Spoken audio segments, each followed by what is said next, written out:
और यहाँ से देखिए ये डाई बैक हो गया था और प्लांट यहीं तक आके रुक गया। और ये देख सकते हैं इसकी ग्रोथ। दोस्तों अगर आप सिट्रस प्लांट या मैंगो प्लांट में डाई बैक की समस्या से जूझ रहे हैं तो ये वीडियो आप लोगों के लिए बहुत ही खास है।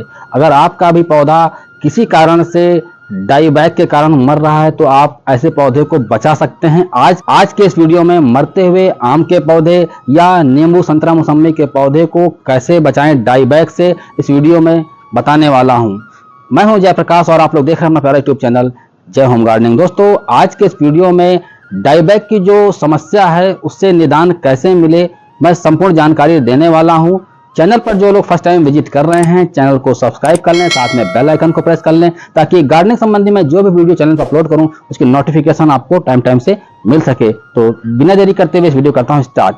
दोस्तों अक्सर आम के पौधे में या मौसमी संतरे के पौधे में डाई बैक हो जाता है जो कि आम समस्या है, तो उससे कैसे निदान मिल सकता है या फिर जो नींबू संतरा मौसम्मी के पौधे आप लगाते हैं उनको डाई बैक से कैसे बचाया जाए, क्या क्या सावधानी रखनी चाहिए जिससे कि आपके आम के पौधे में या नींबू संतरा मौसम्मी के पौधे में या कोई भी फलदार पौधे में डाई बैक जो लग रहा है उससे आपको मुक्ति मिल सके, यानी कि आपके पौधे में डाई बैक नहीं होगा। संपूर्ण जानकारी इस वीडियो में देने वाला हूं और ये वीडियो बहुत ही महत्वपूर्ण है। जो लोग टेरेस गार्डनिंग करते हैं या फिर जमीन में भी जिन लोगों ने पौधा लगाया है और इस डाई बैक की प्रॉब्लम से जूझ रहे हैं, तो मैं इस वीडियो में सब कुछ विस्तार से बताऊंगा।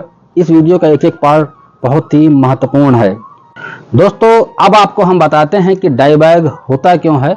डाई बैक के बहुत सारे कारण हो सकते हैं, जैसे कि हम में से बहुत सारे लोग पौधा जो है ऑनलाइन मंगाते हैं और ऑनलाइन जब पौधा आता है तो उसकी जो रूट बॉल होती है वो टूट जाती है। और पौधा तो आप लगाते हैं गमले में या ग्रो बैग में या जमीन में, जब किसी प्लांट की रूट बॉल टूट जाती है तो पौधा धीरे धीरे धीरे करके, वो एकदम से नहीं मरता, वो काफी टाइम लेता है। पौधा पहले ऊपर से सूखना शुरू करता है और धीरे धीरे पूरा पौधा सूख जाता है। दूसरा कारण यह होता है दोस्तों कि पौधा या तो पुराना होता है और उसमें डाई बैक की समस्या होती है, तो उसका कारण होता है मिट्टी में कहीं ना कहीं से जो हार्मफुल बैक्टीरिया होते हैं उसकी जड़ को नुकसान पहुंचाते हैं या उसमें फंगस लग जाती है। यही दो ऐसे कारण हैं जिनकी वजह से पौधा मर जाता है, यानी कि कह सकता हूं जो हार्मफुल बैक्टीरिया होते हैं उसके कारण होता है, या रूट में जो फंगस लग जाती है, रूट डेवलप नहीं कर पाती और पौधा जो है कह सकता हूं जीने की जो अपनी आस है वो छोड़ देता है और ऊपर से पूरा पौधा धीरे धीरे करके सूखने लगता है। और सर्दियों के मौसम में सिट्रस प्लांट में बहुत लोगों की समस्याएं आती हैं, जैसे कि सिट्रस प्लांट में फ्लावरिंग के बाद प्लांट धीरे धीरे सूखने लगता है, तो उससे कैसे बचा जा सकता है कुछ मैं बिंदुओं पर प्रकाश डालूंगा। सिट्रस के जो प्लांट हैं हरे भरे हैं और कोई भी समस्या नहीं है, तो आप लोगों को थोड़ा बताना चाहूंगा कि सिट्रस के प्लांट में आपको क्या क्या सावधानी रखनी है। सबसे पहले आपको अपने प्लांट पर नियमित तौर पर यानी कि महीने में एक बार स्प्रे करना है फंगिसाइड का। फंगिसाइड आप कोई भी ले सकते हैं, एंट्राकोल ले सकते हैं, साफ फंगिसाइड ले सकते हैं, कॉपर ऑक्सीक्लोराइड ले सकते हैं। तो ऐसे करके बहुत सारे फंगिसाइड का आप स्प्रे कर सकते हैं, एक बार महीने में आप नियमित तौर पर करें। साथ में मिट्टी में भी कर सकते हैं दोस्तों, मिट्टी में भी स्प्रे करते हैं। वैसे आप प्लांट पर स्प्रे करेंगे तो मिट्टी में भी कुछ अर्क चला जाता है, लेकिन अगर आप कॉपर ऑक्सीक्लोराइड 2 ml पर लीटर घोलकर इसकी मिट्टी में आप देंगे, कह सकता हूं 2 या 3 महीने में एक बार भी आप देते हैं, तो प्लांट की जो रूट होती है वो सवाल ही नहीं है कि वो सड़ जाए। जब रूट सड़ने लगती है या गलने लगती है या कोई भी बैक्टीरियल अटैक रूट पे होता है तो ही डाई बैक की प्रॉब्लम शुरू होती है। तो आपको हार्मफुल बैक्टीरिया को मारना पड़ेगा। तो इसके लिए मैंने आपको बताया कि मिट्टी में जो हार्मफुल बैक्टीरिया होते हैं उसके लिए नीम खली सबसे बेस्ट होती है। सिट्रस प्लांट की केयर मैं आपको बता रहा हूं, नीम खली सबसे बढ़िया होती है और नीम खली को आप ड्राई रूप में भी दे सकते हैं और लिक्विड फॉर्म में भी दे सकते हैं। लिक्विड फॉर्म में अगर आपको नीम खली का प्रयोग करना है तो आप 10 ग्राम नीम खली को 1 लीटर पानी में डाल दीजिए, तीसरे दिन उसको छान लेना है और उस पानी को सिट्रस प्लांट में आपको दे देना है। ये आपको महीने में एक बार अवश्य करना है और इससे पत्तियों में चमक भी आती है और आपका जो नींबू संतरा मौसम्मी का पौधा है वो बचा भी रहेगा। तो नीम खली तो कह सकता हूं कि नीम खली जो है सिट्रस प्लांट के लिए रामबाण है। जो लोग नीम खली का प्रयोग अपने प्लांट में करते हैं, खास तौर पर सिट्रस और अमरूद के प्लांट में, तो कोई भी दिक्कत नहीं आती। आपने देखा होगा कि नेमाटोड की बहुत सारी प्रॉब्लम अमरूद के पौधे में चलती रहती है। तो नीम खली का अगर आप नियमित प्रयोग करेंगे 2 से 3 महीने में या 1 महीने में भी आप कर रहे हैं नीम खली का पानी या नीम खली, तो आपका पौधा पूरी तरीके से स्वस्थ रहेगा, डाई बैक की समस्या नहीं होगी। अब आप लोगों को थोड़ा ये बताना चाहूंगा, अगर डाई बैक हो गया प्लांट में तो प्लांट को कैसे बचाएंगे। एक मेरा प्लांट है जिस पर डाई बैक हो गया था और उस पर मैंने क्या क्या युक्ति अपनाई वो सब कुछ आपको बताने वाला हूं। इसीलिए मैंने कहा कि जो लोग वीडियो को छोड़ के हट गए होंगे उनको कुछ भी समझ में नहीं आने वाला। तो मैं अपना एक प्लांट आपको दिखाता हूं जिसमें कि डाई बैक हो गया था और उसको मैंने बचा लिया है। दोस्तों ये वो मेरा प्लांट है, आप देख सकते हैं सीमेंट के पॉट में लगा हुआ है और यहां से देखिए कि डाई बैक हो गया था और प्लांट यहीं तक आके रुक गया और ये देख सकते हैं कि ग्रोथ, इसको मैंने पुनः जीवन दे दिया। और ऐसे ही लोगों को समस्या आती है लेकिन लोग पौधा बचा नहीं पाते, काटते चले जाते हैं, काटते चले जाते हैं, अंत में वो पूरा पौधा सूख जाता है। तो मैंने इस प्लांट को डाई बैक से बचाया है। जनवरी में फूल आए थे और उसके बाद इसमें डाई बैक हो गया था। तो मैंने क्या क्या युक्ति अपनाई वो मैं आपको बताने जा रहा हूं। सबसे पहले सभी लोग जैसे काटते हैं, मैंने भी काटा इसको कटर से और प्लांट धीरे धीरे सूखने लगा, लेकिन मैंने यहाँ पर कुछ सावधानी बरती। दोस्तों मैंने यहाँ पर जहाँ से मैंने ये प्लांट काटा था, मैंने पहले इस जगह को सील किया था। यहाँ पर मैंने कॉपर ऑक्सीक्लोराइड लगाया था और उसके बाद इसी के ऊपर मैंने फेविकोल लगा दिया था। अब आप कहेंगे ये फेविकोल का प्रयोग कर रहे हैं। दोस्तों फेविकोल मैंने जब यहाँ पर लगाया तो यहाँ से ये सील हो गया और उसके बाद कुछ दूरी तक ही ये प्लांट यहाँ तक सूखा, उसके बाद ये पौधा बच गया।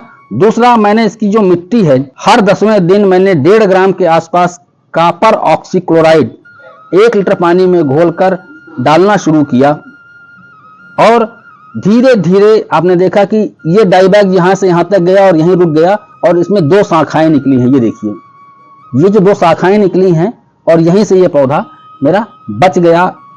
कॉपर ऑक्सीक्लोराइड मैंने इसमें प्रयोग किया है 2 बार, यानी और डाई बैक मेरा रुक गया।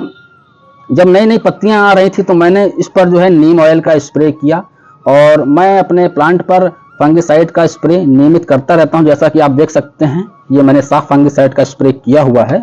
ऐसा ही स्प्रे करना चाहिए कि इसकी पत्तियों पर ये फंगिसाइड चिपक जाए। तो महीने में 1 बार बहुत जरूरी होता है और कीट मकोड़ों से बचाने के लिए नीम ऑयल का स्प्रे कर सकते हैं या फिर किसी केमिकल पेस्टिसाइड का प्रयोग कर सकते हैं। तो इस चीज को मैं समझाने की कोशिश कर रहा था। मैंने यहाँ पर फेविकोल लगा दिया, साथ में मैंने कॉपर ऑक्सीक्लोराइड भी लगाया था। तो डाई बैक ज्यादा नीचे तक नहीं गया और यहीं पर रुक गया। अब फंगस की समस्या के कारण इसमें डाई बैक हो रहा था, तो इस वजह से ये जो मेरा प्लांट है डाई बैक से बच गया क्योंकि मैंने इसमें कॉपर ऑक्सीक्लोराइड प्रयोग किया हुआ था। अगर इस पर बैक्टीरियल अटैक होता तो शायद कॉपर ऑक्सीक्लोराइड काम नहीं करता। अगर इसकी रूट में बैक्टीरियल अटैक हो गया है तो सबसे पहले, जैसे बैक्टीरियल अटैक हो जाता है तो आपको सबसे पहले नीम खली का प्रयोग करना है। लिक्विड आपको डालना है इसमें। तो नीम खली से अगर कंट्रोल हो जाता है डाई बैक, आपको पता चलने लगेगा कि थोड़ी दूर सूखने के बाद और भी सूखने लगा, तो आपको नीम खली का प्रयोग बंद कर देना है। उसके बाद आपको प्रयोग करना है सूडोमोनास। बढ़िया कंट्रोल करता है और सूडोमोनास भी अगर काम नहीं कर पाता है तो फिर इसको एंटीबायोटिक देना पड़ेगा। जैसे हम लोग जब ज़्यादा बीमार हो जाते हैं तो एंटीबायोटिक का प्रयोग करते हैं। तो इसके लिए यहाँ पर मैं आप लोगों को बताना चाहूँगा, हल्दी पाउडर, 1 चम्मच हल्दी पाउडर 1 लीटर पानी में घोलकर आप अपने गमले की मिट्टी में या फिर जमीन पे भी अगर ये पौधा लगा है डाई बैक कर रहा है तो आप हल्दी का जो पाउडर है 1 लीटर पानी में घोलकर दे दें। आप देखेंगे दोस्तों 100% की 1 महीने के अंदर पौधा हरा भरा हो जाएगा मेरी ही तरह और डाई बैक से आपके पौधे को मुक्ति मिल जाएगी। तो दोस्तों मैंने कुछ चीजें आप लोगों को समझाने की कोशिश की और यहाँ पर अगर आप चाहते हैं कि आपका पौधा तेजी से ग्रोथ करे तो मैं आप लोगों को कुछ और भी चीज दिखाना चाहूंगा। दोस्तों जब कभी भी पौधा डाई बैक से जूझ रहा हो, यानी कि लास्ट स्टेज में कह सकते हैं, और उस वक्त हम यूं कहें कि ये जो मेरा पौधा है वेंटिलेटर पर चला गया है, यानी कि बचने की उम्मीद कम हो जाती है। तो मैंने आपको तरीका बता दिया, हल्दी पाउडर का प्रयोग कर सकते हैं, सूडोमोनास का प्रयोग कर सकते हैं। कई ऐसे तरीके हैं जिनको आप अपना सकते हैं, जिससे कि क्योंकि आप एकदम से नहीं जान सकते कि इसमें बैक्टीरियल अटैक हुआ है या फंगल अटैक हुआ है। तो जैसे मेरा ये पौधा था फंगल अटैक के कारण था, तो मैंने इसे बचा लिया। अगर बैक्टीरियल अटैक हुआ होता तो शायद मैं इसे नहीं बचा पाता। तो लेकिन जो मैं फार्मूला आपको बताया हल्दी पाउडर का, ये बहुत ही कारगर है। जब आपके पौधे में धीरे धीरे नई नई पत्तियां निकलने लगे और ग्रोथ स्टार्ट हो जाए, तो अगर आप चाहते हैं कि आपका पौधा सेफ जोन में चला जाए, यानी कि कह सकता हूं कि वेंटिलेटर से हटकर नॉर्मल स्थिति में आ जाए, तब आप यहां पर ये रूटेक्स हार्मोन का प्रयोग कर सकते हैं। और आधा ग्राम 1 लीटर पानी में घोलकर आप अपने गमले की मिट्टी में या फिर जमीन में जो पौधा लगा हुआ है वहां पर दे सकते हैं। जो रूटेक्स हार्मोन का काम होता है, ये जो जड़ें होती हैं गमले में या जमीन में, बहुत तेजी से विकसित होने लगती हैं। तो इससे क्या होता है कि पौधे को मजबूती मिलती है और पौधा बहुत जल्दी स्वस्थ हो जाता है। तो डाईबैक आम समस्या है, निजात भी बहुत आसानी से मिल जाती है, कुछ चीज़ों का ध्यान रखना पड़ता है। अब जो मैंने आपको तरीका बताया ये सब घरेलू तरीका है, मैं अपने गार्डन में किया करता हूं, अपने अनुभव से ये चीज़ आप लोगों को बता रहा हूं और आप लोगों के सामने दिखा भी रहा हूं कि ये प्लांट देख लीजिए डाईबैक हो चुका था। मैंने यहाँ से कटिंग की, यहाँ पर फेविकोल लगाया, साथ में कॉपर ऑक्सीक्लोराइड, और इसमें मैंने कॉपर ऑक्सीक्लोराइड का जो है घोल बना के भी डाला। हल्दी पाउडर भी डाला जा सकता है, नीम खली का जो पानी वो डाला जा सकता है। इससे आपका पौधा डाईबैक से 100% दोस्तों मैं कह सकता हूं गारंटी के साथ आपका पौधा नहीं मरेगा। थोड़ा सा ड्रेनेज सिस्टम पर ध्यान देना होगा, पानी गमले की मिट्टी में नहीं रुकना चाहिए। इसीलिए मैं बोलता हूं कि जब भी मिट्टी बनाएं तो रिवर सैंड का प्रयोग जरूर करें, यानी कि बालू जरूर मिलाएं, आपका पौधा कभी भी नहीं मरेगा।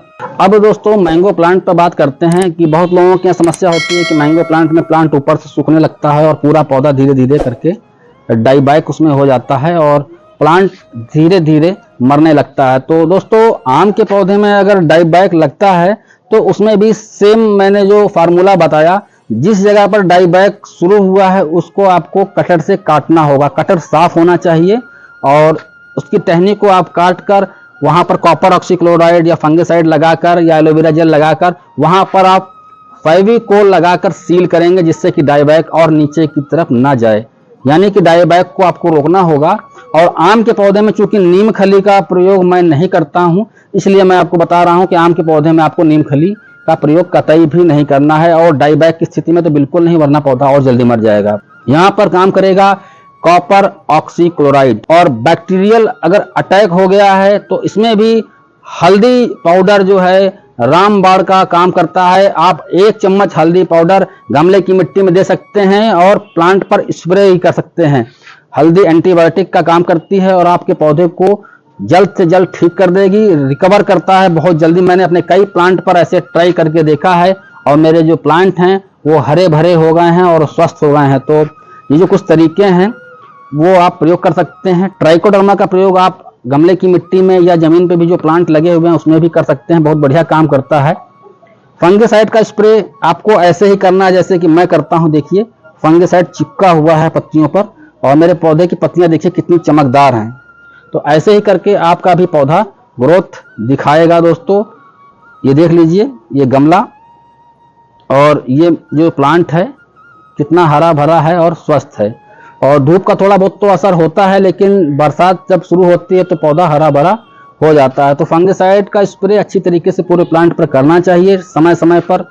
और मैंने दोस्तों आज के इस वीडियो में डाईबैक की समस्या को लेकर कुछ सावधानी आप लोगों को बताई कि क्या करना चाहिए। तो पानी आपको दोस्तों ज़्यादा नहीं देना है, क्योंकि पानी से भी जो रूट होती है वो सड़ जाती है, या ज़मीन में भी जो पौधे लगे होते हैं खेतों में वहाँ भी जड़ गलन की समस्या होती है।